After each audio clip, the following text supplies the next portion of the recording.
ওই ফিরিস্টির নাম রাশবাড়ি। যারা প্রথম পর্ব দেখেছেন তারা 2 মিনিট স্কিপ করতে পারে, আর যারা দেখেননি তাদের জন্য প্রথম পর্বের কাহিনীটা চট করে বলে দিচ্ছি। ইন্ডিয়ার মিরট কলেজে শানু নামের এক সুন্দরী ইংলিশ ম্যাডাম নতুন জয়েন করে সেখানেই একটা বাসা ভাড়া নেন। একদিন পাপ্পু নামের এক ছেলে ম্যাডামের বাসায় ডিশের লাইন ঠিক করতে আসে। এরপর রুমের ভিতরে তাদের মধ্যে কি হয় তা দেখানো না হলেও পরের দিনই পাপ্পু মহল্লায় বলে বেড়ায় যে ম্যাডামের সাথে তার সবকিছু হয়ে গেছে। আর অবাক করার বিষয় হলো তার ভাষ্য মতে ম্যাডাম নিজেই নাকি আগ্রহী হয়ে এইসব করেছে। এই কথা রাতারাতি কলেজের স্টুডেন্ট আর স্যারদের মধ্যে ছড়িয়ে পড়ে। ফলে পরের দিনই একজন স্যার ম্যামকে অফিস রুমে একা পেয়ে সুযোগ নেওয়ার চেষ্টা করলে ম্যাম তাকে থাপ্পড় মেরে বসে। এতে বোঝা যায় ম্যাম আসলে একজন চরিত্রবান নারী। তাহলে পাপ্পু যা রটিয়েছে সেটা কি মিথ্যা, নাকি ম্যাডামের ভিতরেই কোনো রহস্য লুকিয়ে আছে? এই প্রশ্নটাই ম্যাডামের স্টুডেন্ট নান্দুর মাথায় ঘুরতে থাকে। সত্যটা জানতে নান্দু একদিন কৌশলে ম্যাডামের বাসায় গিয়ে দেখে যে তার স্বামী আছে এবং তাদের মধ্যে বেশ রোমান্টিক সম্পর্ক। এটা দেখে নান্দুর সব কনফিউশন দূর হয়ে যায় এবং সে ধরে নেয় যে পাপ্পুই মিথ্যা বলেছিল। কিন্তু কিন্তু কিন্তু পরের দিনই নান্দুর বন্ধু পিপল জানে শুধু পাপ্পুই না, এই মহল্লার আরো 3 জন নাকি ম্যাডামের সাথে শুয়েছে। নান্দু আবার কনফিউশনে পড়ে যায়। আসল সত্যিটা বের করার জন্য নান্দু এবার ভীরা নামের একজন মহিলাকে ম্যাডামের বাসায় কাজের বুয়া হিসেবে পাঠায়, যাতে সে জানতে পারে ম্যাডামের বাসায় কে বা কারা আসে। কিন্তু ভীরা পরের দিন এসে জানায় ম্যাডাম আর তার স্বামী দুজনই খুব ভালো মানুষ, তাই সে এখন থেকে তাদের বাসাতে স্থায়ীভাবে কাজ করবে। আর হ্যাঁ, ম্যামের ব্যাপারে এসব গুজব মিথ্যা। এটা শুনে নান্দুর কনফিউশন আবারও দূর হয়ে যায়। কিন্তু কিন্তু কিন্তু নান্দুর চোখে পড়ে ভীরার গলায় একটা লাভ বাইট, মানে পীড়িতের কামড়। কে দিল পীড়িতের কামড় ভীরারও বদলে? এখান থেকে রহস্য আবার নতুন মোড় নেয়। তো এই পর্যন্তই ছিল প্রথম পর্বের কাহিনী। চলুন এর পরের ঘটনা দেখে নেওয়া যায়। তো শানু ম্যাম তার হাজবেন্ডের সাথে রোমান্স করতেছে, এমন সময় কলিং বেলটা বেজে ওঠে, মানে কাজের বুয়া ভীরা এসেছে। ম্যাম তখন স্বামীকে ভালোবেসে একটা চুমু দিয়ে দরজা খুলতে যায়, ও দরজা খুলে দিলে ভীরা ভিতরে চলে আসে। সেই নান্দুর বাসায় এসে দেখি নান্দুর মা পুষ্পা তার স্বামী ত্যাগী কি বলতেছে, শুনতেছি আমাদের মহল্লায় নাকি একটা ইংলিশ ম্যাডাম উঠেছে যার তার সুখের সংসারে আগুন লাগিয়ে দিচ্ছে। তুমি কিন্তু এসব থেকে সাবধানে থেকো। হ্যাঁ, ত্যাগী বলে আরে কোন ম্যাডাম, কিসের আগুন? এমন সময় নান্দু আসছে। ত্যাগী বলে নান্দুর মা, সামনে নান্দুকে পকেট খরচ 50 টাকা কম দিও, ও বান্ধবীদের কাছে ফ্রিতে জিনিস বিক্রি করে। যারা প্রথম পর্ব দেখেনি তাদেরকে বলি নান্দুর বাবার ব্রা প্রিন্টের দোকান আছে। তো নান্দুর মা নান্দুকে নাস্তা বানিয়ে দিতে চাইলে ত্যাগী বলে হ্যাঁ, খাইয়ে খাইয়ে সার বানাও, পড়াশোনার নাম নাই। এটা শুনে নান্দু কি যেন ভেবে বলে ওঠে পাপা এবার পড়াশোনা করবো। এটা শুনে বাবা খুশি হলে নান্দু বলে তবে এর জন্য আপনাকে ছোট্ট একটা কাজ করতে হবে। হ্যাঁ বল পাপা, আবার টিউশন লাগিয়ে দাও, তারপর দেখো আমি কিভাবে ক্লাস টপার হই। আব্বে গুচ্ছু, তোর কত টিউশন লাগবে? এই মাঝে মাম্মি এসে নান্দুর পক্ষ নিয়ে বলে আরে টিউশন দাও, দেখবি ইন্টারে অনেক ভালো রেজাল্ট করবে। ত্যাগী বলে আমি বেকার কোনো খরচ করতে পারবো না। পুষ্পা বলে টিউশন দাও তো ভালো রেজাল্ট করবে, আর না দাও তো খারাপ রেজাল্টের জন্য বুড়া বয়সে তোমাকে কথা শোনাবে। এটা শুনে ত্যাগী কিছুক্ষণ ভেবে বলে ঠিক আছে, তোর টিউশন টিচারের সাথে আমি নিজে কথা বলবো। নান্দু ভুল করে দাঁড়িয়ে যাবে বলে ঠিক আছে তো চলো এক্ষুনি। হ্যাঁ হ্যাঁ, সিন কাট হলে দেখি নান্দু তার বাবাকে নিয়ে টিচারের বাসার সামনে চলে এসেছে। তো আঙ্কেল নান্দুকে বলে ফিজিক্স, কেমিস্ট্রি, বায়ো এই 3টাই এই টিচার পড়াবে না পাপা, তাহলে ইংলিশ। আব্বে হারামজাদা, ইংরেজি টিউশন নিয়ে কি শিখবি? চল এখান থেকে। আরে পাপা ইংরেজি টিউশন খুব জরুরি, ম্যাডাম অনেক ভালো করে পড়াবে, কোনো ইংলিশ মুভি দেখে দেখে শিখিস, চল এখান থেকে। এই বলে আঙ্কেল টেনে নিয়ে যাচ্ছে। এমন সময় ম্যাম দরজা খুলতেই ম্যামকে দেখতে ত্যাগী জি কাবু হয়ে যায়, কারণ সেও অন্যদের মতোই ম্যামের ব্যাপারে এসব শুনেছে। তো ত্যাগী জি এভাবে কাছে এসে একদম মধুর স্বরে বলে ওঠে নমস্তে ম্যাডাম, নমস্তে, আমার ছেলের টিউশন দেওয়ার জন্য কথা বলতে এসেছি। টিউশন? হ্যাঁ জি, ইংরেজি টিউশন, ও খুব জরুরি। বাবার মুহূর্তের মাঝে এমন পোল্ট্রি খাওয়া দেখে নান্দু তো রীতিমতো শখ খেয়ে আছে। যে বাড়িতে আসলে দেখি নান্দুর বাবা যে নান্দুকে সেই ইংলিশ ম্যাডামের কাছে টিউশন দিয়েছে, এটা শুনে পুষ্পা আন্টির গরম তেলে জল পড়েছে। আন্টির আগে নাগিনীর মতো ফুসফুস করতেছে। এটা দেখে আঙ্কেল বলে তুমি তো বললে নান্দুর টিউশন দেওয়া জরুরি। আন্টি বলে এখন আমি বলতেছি টিউশনের কোনো দরকার নেই। আঙ্কেল বলে আরে টিউশন না দিলে খারাপ রেজাল্টের জন্য বুড়া বয়সে তোমাকে কথা শোনাবে না? আন্টি বলে খবরদার আমার ডায়লগ আমার উপরেই ঝাড়বে না, সবাই ঠিকই বলতেছে, এই একটা কুত্তি আমাদের মহল্লার সব বড়কে খেয়ে নিবে। আঙ্কেল বলে আরে কি যাতা বকছো? যাতা বকছি? তুমি যদি কখনো আর ওই শিরোহী ভিলার দিকে মুখ তুলে তাকাও তো আমি বাপের বাড়ি চলে যাবো। আসলে ম্যাম যে বাড়িতে থাকি সেই বাড়ির নাম শিরোহী ভিলা। তো আঙ্কেল বলে ঠিক আছে, কখনো শিরোহী ভিলার দিকে দেখবো না, স্বপ্নেও না। সেই রাতে আসতে দেখি আঙ্কেল ঘুমাচ্ছে, ও স্বপ্নে কি যে দেখতেছে যে ফেসে মিষ্টি খুশি ঢেউ খেলতেছে, যা দেখে আন্টি তোর আগে চলে যাচ্ছে বাট কিছু করতে পারছে না। ওদিকে দেখি এই মাঝরাতের বেলা নান্দু একা ম্যামের বাসায় এসে দরজাটা খুলে ভিতরে ঢুকতেছে।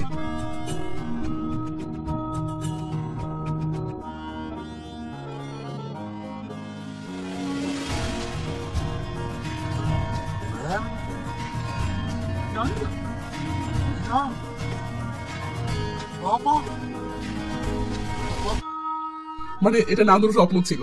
এখন প্রশ্ন, সবাই ম্যামকে নিয়ে যা বাজে ভাবতেছে, ম্যাম কি সত্যিই এমন, নাকি এসব সবার বাজে মেন্টালিটির প্রতিফল? তো পরের দিন নান্দু ম্যামের কাছে ইংলিশ পড়তে আসলে ম্যাম একজন দক্ষ শিক্ষক হিসেবে খুবই সুন্দর করে ইংলিশ পড়াতে থাকে। বাট নান্দুর ফোকাস তো আর ইংলিশ শেখানো, তার উদ্দেশ্য ম্যামের আসল রহস্যটা জানা যায় ম্যাম বাস্তবে আসলে কেমন। তাই নান্দু পড়াই মনোযোগ না দিয়ে ম্যামকে চেয়ে চেয়ে দেখতে থাকে। এমন সময় ম্যামের হাজবেন্ড নবীন আসলে নান্দু মনে মনে বলে নবীন স্যারকে দেখে আমার বিশ্বাস পাকা হয়ে গেছে যে একটা ছেলে দেখতে যেমনই হোক সে চাইলে যে কোনো সুন্দরী মেয়েকে পড়াতে পারে। তো নান্দু একদিন টিউশন করে যে কয়টা ইংলিশ শিখেছে সেটাও তার ক্লাসের সবার থেকে বেশি। তাই নান্দু সেই অস্থির একটা পাঠ নিয়ে কলেজে আসে। তার লুক, অ্যাটিটিউড, কথা বলার ধরন সবকিছুই পুরো পাল্টে গেছে। এসব দেখে প্রিয়াঙ্কা তো অবাক হয়ে যায়। যারা প্রথম পর্ব দেখেনি তাদেরকে বলি প্রিয়াঙ্কা নান্দুকে মনে মনে পছন্দ করে ও পটানোর চেষ্টা করে, বাট নান্দু প্রিয়াঙ্কাকে তেমন বার্তা দেয়। তো পরের দিন নান্দু ম্যামের কাছে টিউশন করতে আসলে ম্যাম একটা বাক্যকে অ্যাক্টিভ ভয়েস আর প্যাসিভ ভয়েসে রূপান্তর করতে বলে, কিন্তু নান্দু দুষ্টামি করে ফানি একটা উত্তর দিলে ম্যাম হেসে দিয়ে নান্দুর মাথায় ঠু মেরে বলে তুমি অনেক ফানি বাট তুমি অনেক স্মার্ট, তাই মনোযোগ দিয়ে পড়লে ইংলিশে টপ করবে। Thank you ma'am. আচ্ছা বলো তো ইংলিশ ছাড়া আর কোন সাবজেক্টে তোমার আগ্রহ বেশি? নান্দু বলে কম্পিউটার। আর সেই নান্দুর কলেজের কম্পিউটার রুমে চলে আসে। আমরা দেখি দেখি প্রিয়াঙ্কা নান্দু থেকে কি যেন একটা অনলাইন ফর্ম পূরণ করে নিচ্ছে। নান্দু ফর্মটা পূরণ করে দিলে প্রিয়াঙ্কা এমন করে থ্যাঙ্কস দিয়ে বলে,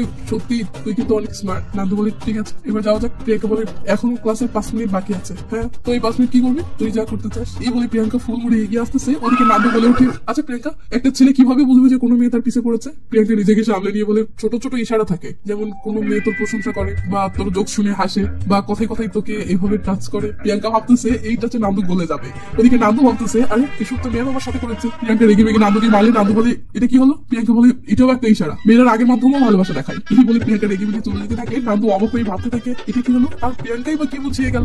তো পরের দিন নান্দু ম্যামের কাছে টিউশন পড়তে আসলে নান্দু এভাবে বসে আছে দেখে ম্যাম ভদ্র হয়ে বসতে বলে। এরপর টেবিলে নাস্তা দিয়ে নান্দুকে পড়াতে শুরু করে। বাট পড়ানোর মাঝে ম্যাম নাস্তাটা এগিয়ে নিতে গেলে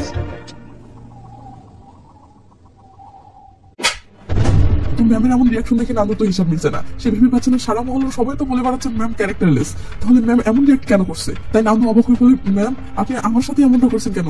ওদিকে আপনি পুরো মহলের সবার সাথেই তো।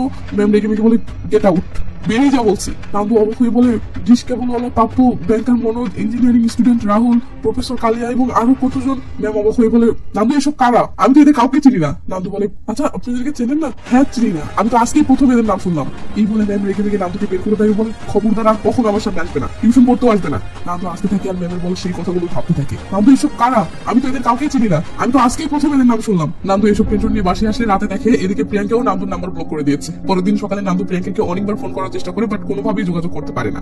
সিট ক্লাসরুমে আসতে দেখি ম্যাম অ্যাক্টিভ ভয়েস এবং প্যাসিভ ভয়েস নিয়ে ক্লাসে পড়াচ্ছেন। তো ম্যাম এই বিষয়ে একটা প্রশ্ন করে বলে, কে এটার উত্তর দিতে পারবে হাত তোলো। নান্দু তো ম্যামের কাছে আগে এটা পড়েছে, তাই নান্দু হাত তোলে। কিন্তু ম্যাম নান্দুকে পাত্তা না দিয়ে বলে, অন্য কেউ কি এটার উত্তর দিতে পারবে? কিন্তু কেউ কোনো সাড়া দেয় না। এই মাঝে ঘন্টা পড়ে গেলে সাথে সাথে সবাই হুড়মুড় করে ক্লাসরুম থেকে বের হতে থাকে। সবাই চলে গেলে নান্দু ম্যামের কাছে এসে বলে, ম্যাম সরি, প্লিজ ক্ষমা করে দিন ম্যাম। ম্যাম রেগে মেগে বলে, তোমার ভাগ্য ভালো যে ওটা আমার বাসা ছিল, কলেজে এমন বেয়াদবি করলে তোমাকে সাসপেন্ড করে দিতাম। আর হ্যাঁ তোমার সৌভাগ্য যে তুমি এখনো কলেজে আছো, তোমাকে জেলে পাঠাইনি।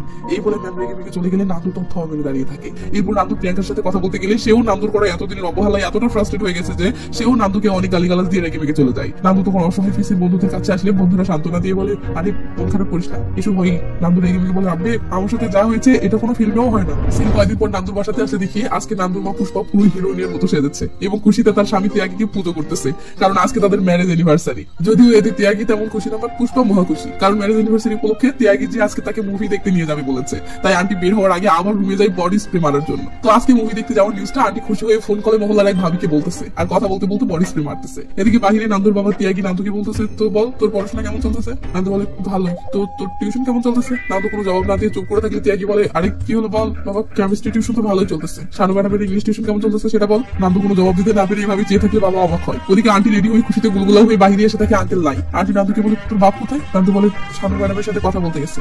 হ্যাঁ আরে শানু ম্যাডাম, আরে শানু ম্যাডাম, শানু ম্যাডাম। আন্টির সাথে সাথে ফোনটা কানে থেকে রেখে তাড়াহুড়ো করে বলে, নান্দু দেখায় তোর বাপ স্কুটি নিয়ে গেছে নাকি? হ্যাঁ স্কুটি নিয়ে যাওয়ারই তো আওয়াজ শুনলাম। এটা শুনতে আন্টির মাথায় যেন বাস পড়ে। সেই ম্যামকে যা তা ভাষায় গালিগালাজ দিতে দিতে বাহিরে যেতে থাকে আর বলে, আর যদি দুজনকে হাতে নাতে না ধরেছে তো আমার নাম পুষ্পা না। নান্দু তো কিছুই বুঝতে পারছে না হলোটা কি, কিন্তু আন্টি কিছুক্ষণ হেঁটে গিয়ে হাতাতে হাতাতে ফিরে আসলে নান্দু বলে, আরে হয়েছেটা কি সেটা তো বলো। আন্টি বলে, বেটা একটা কাজ কর, এক্ষুনি শানু ম্যাডামের বাসায় যা, যদি দেখিস ম্যাডামের বাসার সামনে তোর বাপের স্কুটি খাড়া করা, তাহলে একদম গুলগুল করে ভেতরে ঢুকে পড়বি। নান্দু তো পুরো থমে মেরে গেছে। আন্টি বলে, আরে দাঁড়িয়ে আছিস কেন, যা না। এটা শুনে নান্দু হেঁটেই ম্যামের বাসার দিকে রওনা দেয়। সিন ম্যামের বাসার গেটে আসে দেখি ত্যাগীজি বলতেছে, ম্যাম যেই শুনেছি নান্দু আপনার সাথে বেয়াদবি করেছে, আমি সাথে সাথে ওর কানে নিচে একটা লাগিয়ে দিয়েছি। প্লিজ ম্যাম যে কোনো ভাবে ক্ষমা করে দিন, ও নান্দুকে টিউশন পড়ান। আপনি বলেন তো টিউশন পড়ানোর সময় আমি এসে আপনার সামনে বসে থাকবো চুপচাপ মুখে আঙ্গুল দিয়ে। এতক্ষণ কিন্তু আমরা কেবল ত্যাগীজিকে দেখতে পাচ্ছিলাম, ম্যামের রিয়াকশন দেখতে পাইনি। কিন্তু ক্যামেরা অ্যাঙ্গেল ঘুরে গেলে ম্যামের এমন রিয়াকশন দেখে আমরা তো অবাক। তো এরপর ম্যাম ত্যাগীজির সাথে যা করে তা তো অত গভীরে গিয়ে দেখাবো না, তাই এসব স্কিপ করে গেলাম। তো নান্দু ম্যামের বাসার সামনে পৌঁছে দেখে তার বাবা স্কুটি স্টার্ট দিচ্ছে। নান্দু এসে পাপা বলতে আঙ্কেল বলে, আবে তুই এখানে কেন? বাবা মামি আমাকে পাঠিয়েছে। হ্যাঁ হ্যাঁ বাসে যাচ্ছি। আসলে তোর শানু ম্যাডামের সাথে আমার কথা হচ্ছে, সে বলতেছে যতক্ষণ না নান্দু এসে নিজে থেকে ক্ষমা না চাচ্ছে ততক্ষণ টিউশন শুরু করবো না। আরে তাহলে এক্ষুনি গিয়ে ক্ষমা চাচ্ছি। আরে না না ভিতরে যাস না, তার শরীর খুব খারাপ, আগামীকাল এসে ক্ষমা চাস। এখন চল। নান্দুর তো সব মাথার উপর দিয়ে যাচ্ছে, সে ভেবে পাচ্ছে না আসলে চলতেছেটা কি।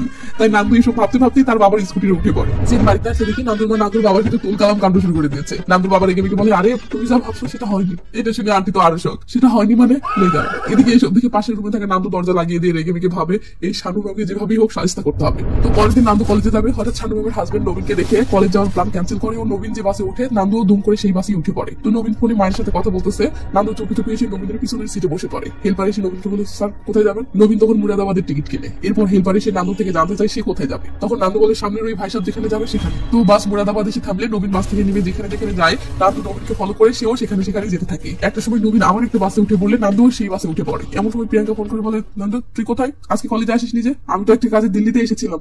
দিল্লি? আচ্ছা তো সেই কাজ হয়েছে? না মানে এখনো ভাবতেছি কি করব। সবকিছুতে তুই কনফিউজ থাকিস কেন? যা করার স্টেট কাট করতে পারিস না? এটা শুনে নান্দু কি যেন ভেবে খুশি হয় ও থ্যাঙ্কস জানিয়ে কলটা কেটে দেয়। এরপর আর এক সেকেন্ডও দেরি না করে সোজা এসে নবীনের পাশে সিটে বসে পড়ে। নবীন বলে, আরে তুমি? হ্যাঁ আমি শানু ম্যামের স্টুডেন্ট। তো স্যার কোথায় যাচ্ছেন? কোথায় আর, প্রায় সময় তো আমি কাজের খাতিরে নানা শহরেই থাকি। তো স্যার আপনি যে বাহিরে থাকেন ম্যাম বাসায় একা একা বোরিং হয় না? আরে না, তোমার ম্যামের বই পড়ার খুব শখ, সে বই পড়ে সময় কাটাই। এটা শুনে নান্দু এমন রিয়াকশন দিলে নবীন বলে, এমন করলে কেন? স্যার আপনি অনেক বোকা। কেন? স্যার আপনি এদিকে গলি গলি মোবাইল বিক্রি করে বেড়াচ্ছেন আর ওদিকে ম্যাম পুরো মহল্লা সিম কার্ড বিল করতেছে। এটা শুনে নবীন সামনে থেকে নান্দু বলে, স্যার আমি সত্যিই বলছি, মহল্লার ছেলেরা আপনার বাড়ির সামনে ক্যান্টিন করতেছে। নবীন থমেরই আছে। নান্দু বলে, স্যার এখনো সময় আছে, ম্যাডামকে সামলান, নয়তো। এই বলে নান্দু মনে মনে ভাবে আজ তো স্যার বাড়িতে গিয়ে ম্যাডামকে ইচ্ছে মতো পেটাবে। ওদিকে নবীনও বলে ওঠে, হারামজাদি। নান্দু তো মহা খুশি। নবীন বলে, ও এখানেও এসেছে? নান্দু অবাক হয়ে বলে, ও ওটা কে স্যার? ওদিকে নবীন বলতেছে, একটা শহর থেকে অন্য শহরে শিফট করলাম, এখন হারামজাদি শানুর পিছু ছাড়েনি। নান্দু অবাক হয়ে বলে, কার কথা বলছেন স্যার?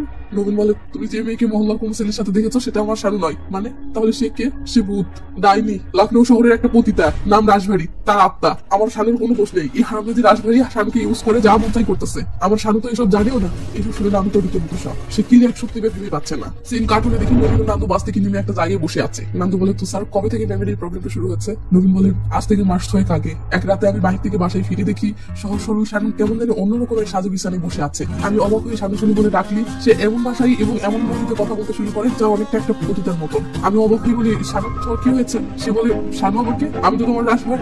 এই বলে সে আমাকে কাছে ডাকলে আমি ভেবে নিই সে মনে হয় এমনি মজা করে এমন পতিতার মতো অভিনয় করতেছে।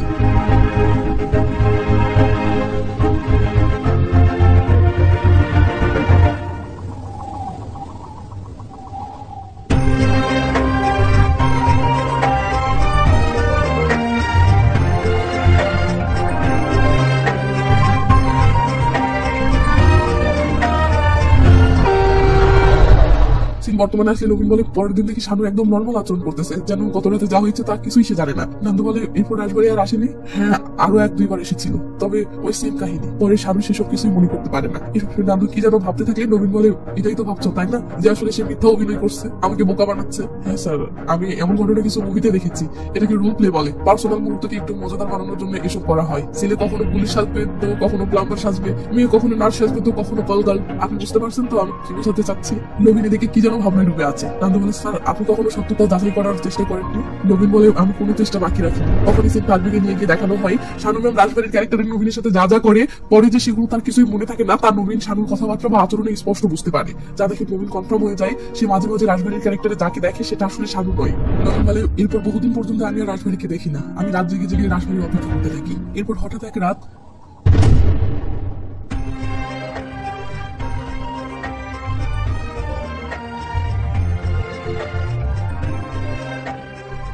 শানুর ফুলের গন্ধে অ্যালার্জি আছে, তাই শানু ফুল পছন্দ করে না। অথচ রাজবাড়ি ফুল পেয়ে অনেক খুশি হয়ে যায় ও ফুলের গন্ধ শোকে, যা দেখে আমি রীতিমতো অবাক হয়ে যাই। কিন্তু সকাল থেকে রাতের সেই ফুলের গন্ধে শানুর হাঁচি উঠতে শুরু করে ও শানু আমাকে রেগে মেগে বলে, তুমি তো জানো ফুলে আমার অ্যালার্জি আছে, তাহলে তুমি ফুল এনেছো কেন? তাড়াতাড়ি সরাও এগুলো। যা দেখে আমি রীতিমতো অবাক। বর্তমানে আসলে দেখি নান্দু বলতেছে, তারপর কি হলো? নবীন বলে, শানু বলতো ও সারা রাত ঘুমাতো, তারপরেও নাকি ওর ক্লান্ত লাগতো, দিনেও হঠাৎ করে ঘুমিয়ে পড়তো। আর যখন দিনে ঘুমিয়ে পড়তো তখন ঘুম ভাঙলে ওর সারা শরীরে ব্যথা ফিল করতো। মানে শানু ম্যাম ঘুমিয়ে গেলেই শানুর শরীরে রাজবাড়ির আত্মা ভর করে, আর ওই সময় রাজবাড়ি যা যা করে সেগুলোর ব্যথাই শানুর ঘুম ভাঙার পর ফিল হয়। তো নান্দু বলে, স্যার আপনি কোনো তান্ত্রিক দেখেননি? নবীন বলে, হ্যাঁ বাবাকেও দেখিয়েছি। বাবাকেও মানে আর কাকে দেখিয়েছেন? তখন সে লালবাগে গেলে দেখি নবীন শানুকে ডক্টরের কাছে এনেছে। আর শানুর যে অবস্থা চলতেছে এসব ভেবে শানু নিজেই হতাশায় ভেঙে পড়ে হাওয়া করে কেঁদে যাচ্ছে। তবে হ্যাঁ, রাজবাড়ির ব্যাপারটা কিন্তু শানু জানে না। মানে সে ঘুমিয়ে গেলে তার মাঝে যে রাজবাড়ির আত্মা ভর করে এটা শানু জানে না। শানু শুধু তার প্রবলেম গুলো ভেবে কাঁদতেছে। সিন বর্তমানে আসলে নবীন বলে, ডক্টর বলেছিল শানুর স্প্লিট পার্সোনালিটি প্রবলেম হয়েছে। হ্যাঁ, আরে মানে হলো একই শরীরে একাধিক ব্যক্তির সত্তা অবস্থান করা এবং একটা সত্তা ঘুমিয়ে পড়লে আরেক সত্তা জেগে ওঠা। নান্দু বলে, আরে স্যার এটাকে তো ভূত ধরা বলে। নবীন বলে, হ্যাঁ আমি ভূত প্রেতে বিশ্বাস করতাম না, কিন্তু ডক্টরের ওষুধে যখন কাজ হচ্ছিল না তখন আমিও ভূতের ব্যাপারটা ভাবলাম। সিন প্র্যাকটিক্যালি দেখি শানু রুমের ভিতরে ঘুমাচ্ছে আর নবীন বাহিরে তার মায়ের সাথে ফোনে কথা বলছে। তো নবীন যেই না তার মাকে বলে, মা তোমার পরিচিত একটা তান্ত্রিক বাবা ছিল না, সে এখন কোথায় থাকে? এদিকে তান্ত্রিক বাবার কথা শুনতেই কেন জানি শানু দুম করে চোখ খুলে ও কান পেতে কথাগুলো শুনতে থাকে। সিন বর্তমানে আসলে নান্দু বলে, স্যার তারপর কি ম্যামকে তান্ত্রিকের কাছে নিয়ে গেছিলেন? নবীন হ্যাঁ বলতে চলে আসে একটা তান্ত্রিকের রাস্তা নাই। তো নবীন তান্ত্রিক বাবাকে বলে, বাবা এটা আমার স্ত্রী, এর উপর উপরি ছায়া পড়েছে। বাবা বলে, না এটা হতেই পারে না, এই আস্থানে ঢুকতেই সকল শয়তানি আত্মা পুড়ে ভস্ম হয়ে যায়। এদিকে শানু এখান থেকে যাওয়ার জন্য অস্থির হয়ে পড়ে। নবীন বলে, বাবা আমি আপনার কাছে হাত জোর করতেছি, আপনি আমার শেষ ভরসা, প্লিজ ওকে বাঁচিয়ে দেন। বাবা বলে, আরে তার উপর যখন কোনো আত্মার ছায়াই নেই তখন তাকে কার থেকে বাঁচাবো? এটা শুনতেই শানুর মাঝে রাজবাড়ির আত্মা চলে আসে ও শানু একদম ঢং পাল্টে রাজবাড়ির মতো করে কথা বলতে থাকে। বাবা তখন তার উপরে একটা মন্ত্র পাঠ করতে ধরলে রাজবাড়ি বলে, তোর বাবা এই মন্ত্র তো আমিও জানি। এই বলে রাজবাড়ি নিজেই সেই মন্ত্রটা পড়তে থাকে। বলে, শানু, রাজবাড়ি বলে, এই শানু ফানুকে, আমি তো তোর রাজবাড়ি রে, আমার রাজা, আয় কাছে বুকে আয়। বাবা বলে উঠে, ডাইনি কোথাকার, ছেড়ে দে আমার ভক্তকে। এই বলে ঝাড়ু মারলে রাজবাড়ি ঝাড়ু কেড়ে নিয়ে বলে, ধুর বাবা আমি গাছের ডালে ঝুলে থাকা ডাইনি নাকি যে ঝাড়ু মেরে ভাগাচ্ছ? আমি তো রাজবাড়ি 1857 সালে রাজাদের ভয় পাইনি, ইংরেজদের ভয় পাইনি, নিজের মাকেও ভয় পাইনি, আর তুই কোন পাটের চলবে? এই বলে রাজবাড়ি বাবাকেই ঝাঁটাপেটা করতে শুরু করে, যা দেখে নবীন তো রীতিমতো সব। সিন বর্তমানে আসলে নবীন বলে, এরপর বাবাও হাল ছেড়ে দিল। নান্দু বলে, তারপর কি হলো? নবীন বলে, শানুর মাঝে থাকা রাজবাড়ির ব্যাপারে কেবলমাত্র আমি জানতাম, বাট ধীরে ধীরে কিভাবে যেন এটা শহরের সবাই জানতে শুরু করলো। তখন সিন কালবিকে নিয়ে গিয়ে দেখানো হয়, একদিন নবীন মহলার একটা দোকান থেকে জিনিস কিনে জিজ্ঞেস করে কত হলো। দোকানদারটি শানুর দিকে তাকিয়ে বলে, আরে স্যার আপনি নিয়ে যান, হিসাব ভাবির সাথে করে নিবেন। এটা শুনে একে তো নবীন অবাক, ওদিকে এমন বাজে ইশারার কথা শুনে শানু রাগ করে চলে যায়। এদিকে দোকানদারও অবাক যে ভাবির সাথে তো আমার গভীর সম্পর্ক, তাহলে মাইন্ড করলো কেন? এরপরে শানু ও নবীন তাদের ম্যারেজ অ্যানিভার্সারিতে একটা রেস্টুরেন্টে খেতে গেলে সেখানে থাকা কিছু ছেলেও এমন ভাবে কনফিডেন্সের সাথে শানুর সাথে নোংরা কথা বলতে থাকে যেন সেই ছেলেগুলোর পরিচিত কেউ ম্যামের সাথে শুয়েছে, আর সেই জন্য তারা কনফার্ম যে ম্যাম এমনই। এদিকে ছেলেগুলোর এমন নোংরা কথায় নবীন যে অপমান হয় সেটা দেখে শানু এক বুক কষ্টে বাসায় ফিরে আসে ও সিদ্ধান্ত নেয় সে নবীনের জীবন থেকে এবং এই শহর থেকে অনেক দূরে চলে যাবে। নবীন বলে, কোথায় যাচ্ছ? শানু বলে, জানি না, তবে তোমার থেকে অনেক দূরে। না থাকবে শানু, না থাকবে রাজবাড়ি। এটা শুনে নবীন ইমোশনাল হয়ে বলে,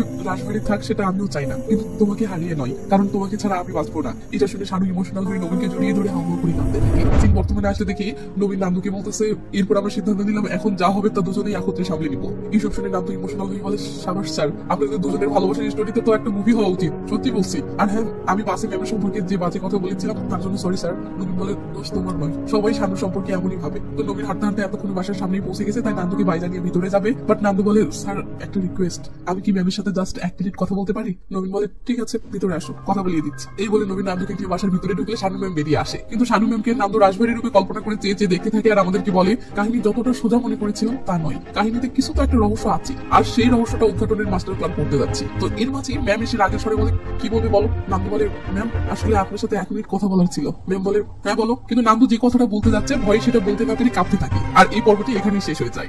এর পরের কাহিনী তৃতীয় পর্বে পাবে। স্ক্রিনে দেখুন তৃতীয় পর্বটি ভেসে উঠেছে, সেটার উপরে ক্লিক করলে ভিডিওটি ওপেন হয়ে যাবে। তবে তৃতীয় পর্বে যাওয়ার আগে প্লিজ এই ভিডিওটিতে লাইক দেন এবং যা মন চায় একটা কমেন্ট করেই যান। আচ্ছা লোক তো আপনি মনে মনে ভাবছেন এইসব না করেই চলে যাবে, এইসব না করলে কি আর হবে? আসলে আপনার কিছু হবে না, কিন্তু আমার ক্ষতি হবে, ভিডিওতে ভিউ কম হবে। তো যাই হোক, যা বিবেক হয়ে করেন, ভালো থাকবেন, টেক কেয়ার, বাই বাই।